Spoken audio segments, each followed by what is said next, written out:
हमारी party Congress, BJP व अन्य किसी भी विरोधी पार्टी तथा गठबंधन आदि के साथ मिलकर नहीं, बल्कि अकेले ही अपनी पार्टी के बलबूते पर पूरी तैयारी व दमदारी के साथ ये चुनाव लड़ रही है। इसके साथ ही हमने टिकट बंटवारे के मामले में भी सर्व समाज के लोगों को उचित भागीदारी दी है। और इस मामले में वैसे आप लोगों को ये मालूम है कि आपकी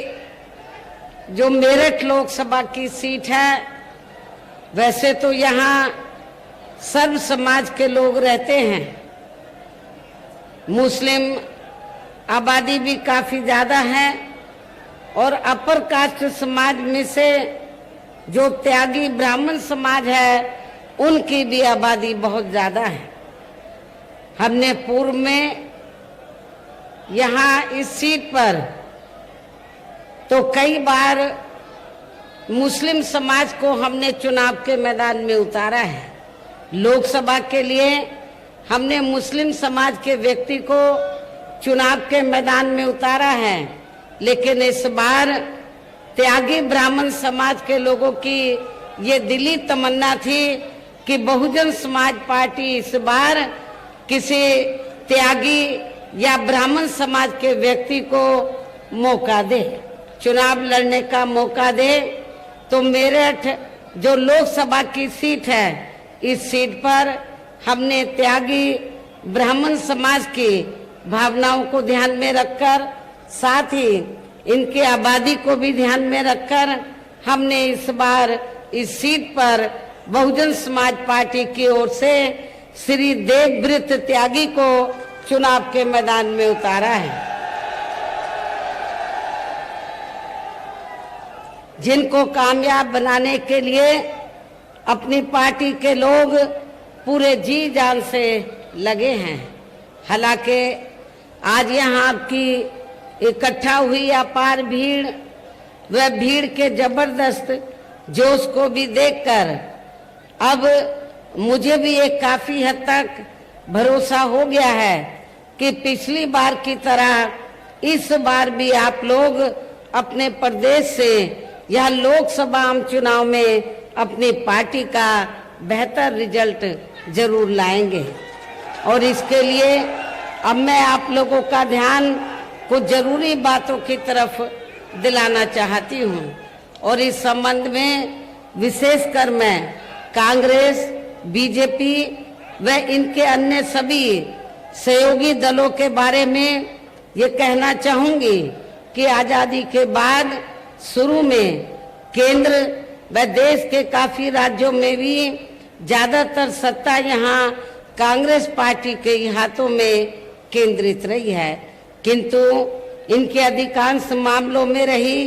गलत नीतियों एवं गलत कार्य प्रणाली आदि की वजह से ही फिर इस पार्टी को केंद्र व काफी राज्यों की भी सत्ता से बाहर होना पड़ा है, तथा यही स्थिति इनकी सहयोगी पार्टियों की भी बनी रही है, जिसके कारण ही फिर पिछले कई वर्षों से यहाँ बीजेपी व इनके सहयोगी दल केंद्र एवं काफी राज्यों की भी सत्ता में काबिज हो गए हैं, लेकिन इनकी भी ज्यादातर रही जातिवादी, पूंजीवादी, संकीर्ण, सांप्रदायिक व द्वेषपूर्ण नीतियों एवं कार्य प्रणाली आदि से तथा इनकी कथनी व करनी में भी काफी अंतर होने की वजह से अब ऐसा लगता है इस बार ये भारतीय जनता पार्टी भी केंद्र की सत्ता में आसानी से वापस आने वाली नहीं है, बशर्ते यदि ये चुनाव इस बार फ्री एंड फेयर होता है तथा आम चर्चा के मुताबिक वोटिंग मशीनों में भी कोई गड़बड़ी आदि नहीं की जाती है। और वैसे भी इस बार चुनाव में इनकी कोई भी पुरानी एवं नई चल रही नाटकबाजी, जुमलेबाजी व गारंटी आदि काम में आने वाली नहीं है, क्योंकि अब देश की जनता काफी हद तक इस बात को समझ चुकी है कि इनकी पार्टी ने अब तक देश के विशेषकर गरीबों, कमजोर तबकों, मध्यम वर्गीय एवं अन्य मेहनतकश लोगों को जो इन्हें अच्छे दिन दिखाने के असंख्य प्रलोभन भरे वायदे किए हैं तथा अनेकों हवाई व कागजी गारंटी आदि भी दी है, तो उनका जमीनी हकीकत में अभी तक इन्होंने लगभग 1/4 हिस्सा भी कार्य पूरा नहीं किया है, बल्कि इसके स्थान पर इनका ज्यादातर समय व ताकत भी यहाँ इनके अपने चहेते रहे बड़े बड़े पूंजीपतियों एवं धन्ना सेठों को ही ज्यादा से ज्यादा मालामाल व धनवान आदि बनाने में तथा उन्हें हर स्तर पर छूट देने व बचाने में ही लगी रही है, जिनके अधिकांश आर्थिक सहयोग से ही ये पार्टी व अन्य पार्टियां भी अपना संगठन चलाती हैं तथा चुनाव आदि भी लड़ाती हैं, जिसका काफी कुछ खुलासा बॉन्ड की आई रिपोर्ट से भी हो जाता है। इसके साथ ही अब ऐसा लगता है कांग्रेस पार्टी की तरह ही बीजेपी ने भी केंद्र की तमाम सरकारी जांच एजेंसियों का लगातार ज्यादातर राजनीतिकरण ही कर दिया है। इसके अलावा देश के किसान वर्ग भी वर्तमान बीजेपी की सरकार में शुरू से ही अपनी विभिन्न समस्याओं को लेकर काफी ज्यादा दुखी व परेशान रहे हैं और अभी भी हैं, जबकि यूपी में 4 बार हमारी पार्टी की रही सरकार ने इनके हितों का भी हर स्तर पर विशेष ध्यान रखा है। हमने अपनी चारों हुकूमतों में किसानों को खेती करने के लिए समय से सस्ते साधन हमने उपलब्ध कराए हैं। इसके साथ ही इनकी हर फसल का उचित दाम भी हमारी सरकार ने दिया है। और आपके पश्चिमी यूपी में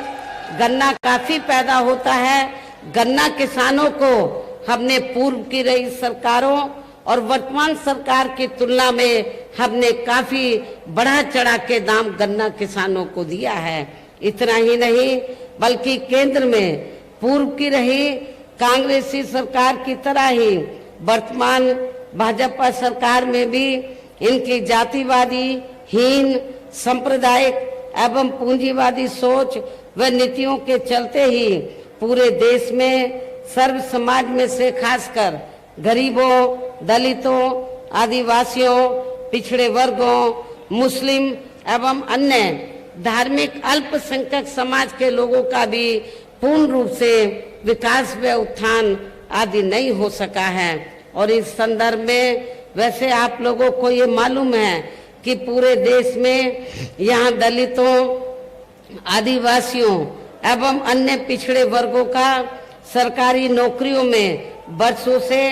अधूरा पड़ा आरक्षण का कोटा भी अभी तक भी पूरा नहीं भरा गया है। विशेषकर एससी व एसटी वर्गों के सरकारी कर्मचारियों का पदोन्नति में आरक्षण भी अब काफी हद तक प्रभावहीन ही बना दिया गया है। और मैं एससी एसटी वर्गों के कर्मचारियों को यहाँ ये भी बताना चाहती हूँ कि जब यूपी में समाजवादी पार्टी के नेतृत्व में सरकार थी तो इस सरकार ने एससी एसटी वर्गों के सरकारी कर्मचारियों का पदोन्नति में आरक्षण बिल्कुल ही खत्म कर दिया था। क्या एससी एसटी के कर्मचारी वर्ग या इस वर्ग के जो लोग हैं क्या ऐसी पार्टी को एक भी वोट देकर अपना खराब करेंगे? जो पार्टी आपके आरक्षण को खत्म करने के लिए पूरे जी जान से लगी हुई है और वो सपा नहीं चाहती है एससी एसटी वर्गों के लोगों को आरक्षण का पूरा लाभ मिले। और इतना ही नहीं, जब इसके बिल को प्रभावी बनाने के लिए हमने राज्यसभा में संशोधन विधेयक हमारी पार्टी द्वारा सरकार पर काफी दबाव बनाकर जब ये विधेयक आया तो समाजवादी पार्टी के सांसदों ने इस बिल को ही फाड़ दिया था पार्लियामेंट के अंदर। अब आप खुद बताइए कि ऐसी समाजवादी पार्टी दलितों का, शोषितों का क्या वो भला कर सकती है? और इतना ही नहीं, इन वर्गों में जन्मे संतों, गुरुओं और महापुरुषों के नाम पर जो हमने जिले बनाए, यूनिवर्सिटी बनाई और पार्क आदि बनाए, अनेकों संस्थानों के नाम रखे, वो भी ज्यादातर समाजवादी पार्टी की सरकार ने बदल दिए थे। साथ ही केंद्र व राज्यों में भी विरोधी पार्टियों की रही सरकारों में इन सभी वर्गों को प्राइवेट सेक्टर में आरक्षण दिए जाने की व्यवस्था किए बिना ही इनकी सरकारों के ज्यादातर सरकारी कार्य अब प्राइवेट सेक्टर के जरिए ही इनके बड़े बड़े पूंजीपतियों व धन्ना सेठों आदि को ही दिए जाने के कारण अब इनको पूरे देश में आरक्षण का बहुत कम ही लाभ मिल पा रहा है। इसी प्रकार इनका इन और मामलों में भी शोषण व उत्पीड़न आदि होना अभी तक भी बंद नहीं हुआ है। इसके साथ साथ मुस्लिम व अन्य धार्मिक अल्पसंख्यक समाज के लोगों की भी हालत हर स्तर पर काफी ज्यादा खराब व दयनीय ही बनी हुई है, जिसका काफी कुछ खुलासा सच्चर कमेटी की रिपोर्ट में भी किया गया है। इतना ही नहीं बल्कि पिछले कुछ वर्षों से केंद्र व अधिकांश राज्यों में भी बीजेपी व आरएसएस की सरकारों के चलते हुए अब इनका विकास एवं उत्थान आदि होना भी काफी हद तक बंदसाई हो गया है। आए दिन इन पर खासकर हिंदुत्व की आड़ में हो रही जुल्म जाति भी यह काफी ज्यादा चरम सीमा पर पहुंच चुकी है। इनके साथ साथ अपर कास्ट समाज में से विशेषकर गरीब लोगों की भी हालत हमें कोई खास अच्छी नजर नहीं आती है। इनकी गलत कृषि नीतियों के कारण किसान वर्ग भी आए दिन आंदोलित ही बना रहता है। साथ ही इनकी गलत आर्थिक नीतियों की वजह से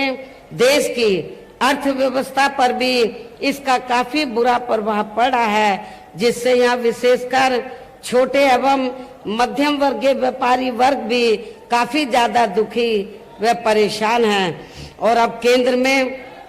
पूर्व की रही सरकारों की तरह ही वर्तमान भाजपा सरकार में भी यहाँ पूरे देश में गरीबी, बेरोजगारी एवं महंगाई आदि भी लगातार काफी ज्यादा बढ़ रही है। देश में हर स्तर पर फैला भ्रष्टाचार भी अभी तक खत्म नहीं हुआ है। साथ ही अपने देश की सीमाएं भी अभी तक पूरे तौर से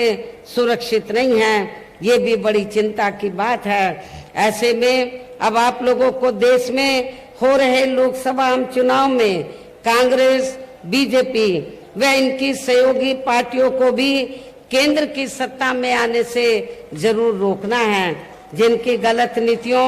व गलत कार्य प्रणाली आदि को आप लोग काफी हद तक आजमा भी चुके हैं। ऐसी स्थिति में अब ये विरोधी पार्टियां इस चुनाव में भी किस्म किस्म के साम दाम दंड भेद आदि अनेकों हथकंडे इस्तेमाल करके केंद्र की सत्ता में आने की पूरी कोशिश में लगी हैं, जिनसे अपनी पार्टी के लोगों को हर स्तर पर काफी ज्यादा सावधान रहना है। और इस मामले में विरोधी पार्टियां अपने अपने पक्ष में हवा बनाने के लिए खासकर मीडिया, ओपिनियन पोल व सर्वे आदि का जो बड़े पैमाने पर इस्तेमाल कर रही हैं, तो उनसे भी अपनी पार्टी के लोगों को बिल्कुल भी गुमराह नहीं होना है। इसके साथ ही विरोधी पार्टियों के विभिन्न रूपों में जारी किए गए इनके हवाई व प्रलोभन भरे चुनावी घोषणा पत्रों एवं वायदों आदि के बहकावे में भी अपनी पार्टी के लोगों को कतई भी नहीं आना है, जिन्हें ये पार्टियां चुनाव खत्म होने के बाद ज्यादातर अमल में नहीं लाती हैं और अब जिन पर से देश की जनता का अधिकांश विश्वास ही उठ गया है। यही खास वजह है कि हमारी पार्टी किसी भी चुनाव में अपनी पार्टी का कोई भी चुनावी घोषणा पत्र आदि जारी नहीं करती है। वैसे भी हमारी पार्टी किसी भी मामले में कहने में बहुत कम बल्कि कार्य करके दिखाने में ही ज्यादा विश्वास रखती है। और इस बात का सबसे बड़ा सबूत ये है कि उत्तर प्रदेश में 4 बार हमारी पार्टी के नेतृत्व में रही सरकार ने चुनाव में अपनी पार्टी के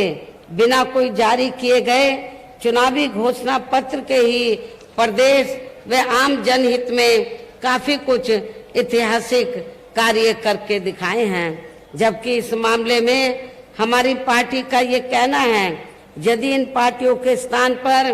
केंद्र में हमें अपनी पार्टी की सरकार बनाने का मौका मिलता है तो तब फिर हमारी पार्टी की बनी सरकार केंद्र में यहाँ अब तक रही सभी विरोधी पार्टियों की सरकारों की तरह केवल यहाँ हवाई व कागजी कार्य आदि नहीं करेगी, बल्कि उत्तर प्रदेश की तरह ही जमीनी हकीकत में ठोस कार्य करके दिखाएगी। और इस संदर्भ में खासकर मैं ये कहना चाहूंगी, केंद्र द्वारा देश में पिछले कुछ समय से अति गरीब परिवारों को अस्थायी तौर पर फ्री में जो थोड़ी सी खाद्य सामग्री दी जा रही है तो उससे इनका स्थायी तौर पर भला होने वाला नहीं है। और वैसे भी इनकी ये जटिल समस्या देश में हर हाथ को काम देने से ही केवल दूर हो सकती है, जिसकी तरफ हमारी पार्टी की बनी सरकार विशेष ध्यान देगी। साथ ही देश में पिछले काफी वर्षों से आए दिन बढ़ रही गरीबी, बेरोजगारी व महंगाई आदि से भी जनता बहुत ज्यादा दुखी व परेशान है, जिसे भी आर्थिक नीतियों में तब्दीली करके फिर जरूर दूर किया जाएगा। हिंदुत्व की भी आड़ में, धर्म की भी आड़ में पिछले कुछ वर्षों से खासकर मुस्लिम समाज के लोगों का द्वेष की भावना से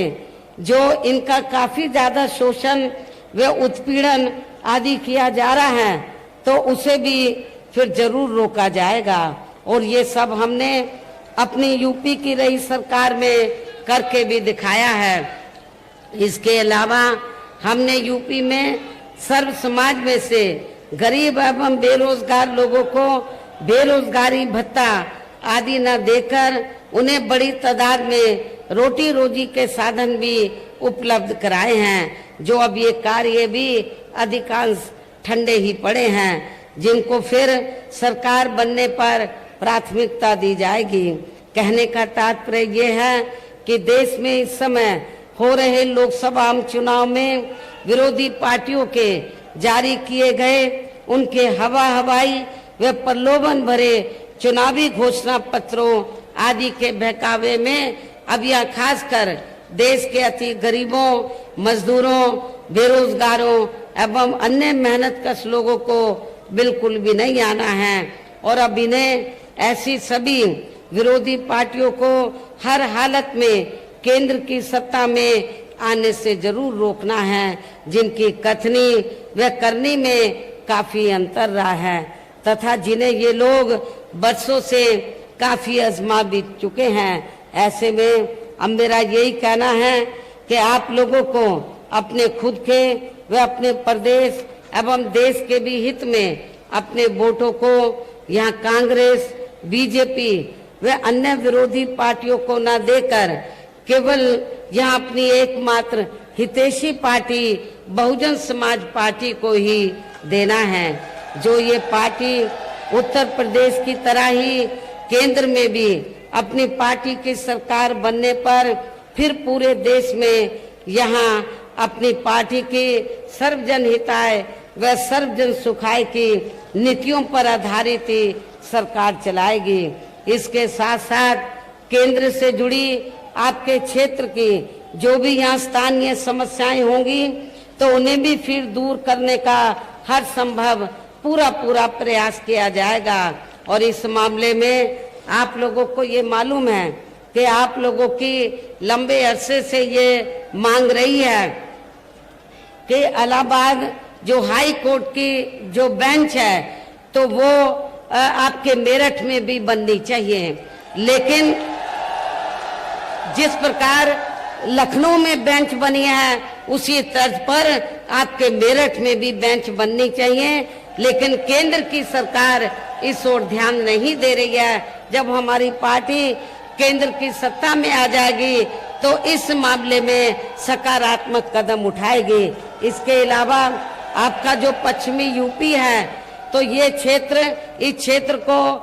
ज्यादा से ज्यादा विकसित करने के लिए हमारी पार्टी शुरू से ये चाहती है कि पश्चिमी क्षेत्र को मिलाकर अलग से स्टेट बनाया जाए। हमने असेंबली से प्रस्ताव पारित कराकर केंद्र की सरकार के पास भेजा था, लेकिन केंद्र की सरकार ने उसे अमल में नहीं लाया। जब केंद्र में हमारी पार्टी सत्ता में आएगी तो आपके पश्चिमी यूपी को अलग से स्टेट बनाया जाएगा। साथ ही यहाँ गरीबों, मजदूरों, बेरोजगारों, कर्मचारियों, किसानों, छोटे व्यापारियों एवं अन्य मेहनतकश लोगों के हितों का भी विशेष ध्यान रखा जाएगा। सर्व समाज में से खासकर दलितों, आदिवासियों, पिछड़े वर्गों, मुस्लिम व अन्य धार्मिक अल्पसंख्यक समाज के लोगों के विकास एवं उत्थान के साथ साथ हर स्तर पर इनकी सुरक्षा आदि के भी लिए सख्त कदम उठाए जाएंगे। और तभी फिर यहाँ वास्तव में अपने देश के महान संतों, गुरुओं व महापुरुषों में भी विशेषकर महात्मा ज्योतिबा फूले, श्री छत्रपति शाहू जी महाराज, श्री नारायणा गुरु, बाबा साहब डॉक्टर भीमराव अंबेडकर एवं मान्यवर श्री कांशीराम जी आदि का अधूरा राज सपना जरूर साकार हो सकता है, जिनको यूपी में हमारी पार्टी की रही सरकार द्वारा हर स्तर पर पूरा आदर सम्मान दिया गया है। इन्हीं खास बातों के साथ ही अब मेरा देश व आपके स्टेट के भी हित में, आपके क्षेत्र के भी हित में यही कहना है कि हमारी पार्टी ने यहाँ आपकी मेरठ लोकसभा की सीट से जिनको चुनाव के मैदान में उतारा है, जो यहाँ आपके सामने मंच पर भी मौजूद हैं, तो उन्हें आपको जरूर कामयाब बनाना है, जिसके लिए यहाँ पार्टी के सभी स्तर के छोटे बड़े पदाधिकारी एवं कार्यकर्तागण आदि पूरे जी जान से लगे हैं। और अब अंत में मेरा यही कहना है कि आप लोगों को वोट पड़ने वाले दिन यहाँ बीएसपी के अपने मेरठ के लोकसभा प्रत्याशी को अपनी पार्टी के हाथी चुनाव चिन्ह के सामने वाले बटन को दबाकर इनको जरूर कामयाब बनाना है।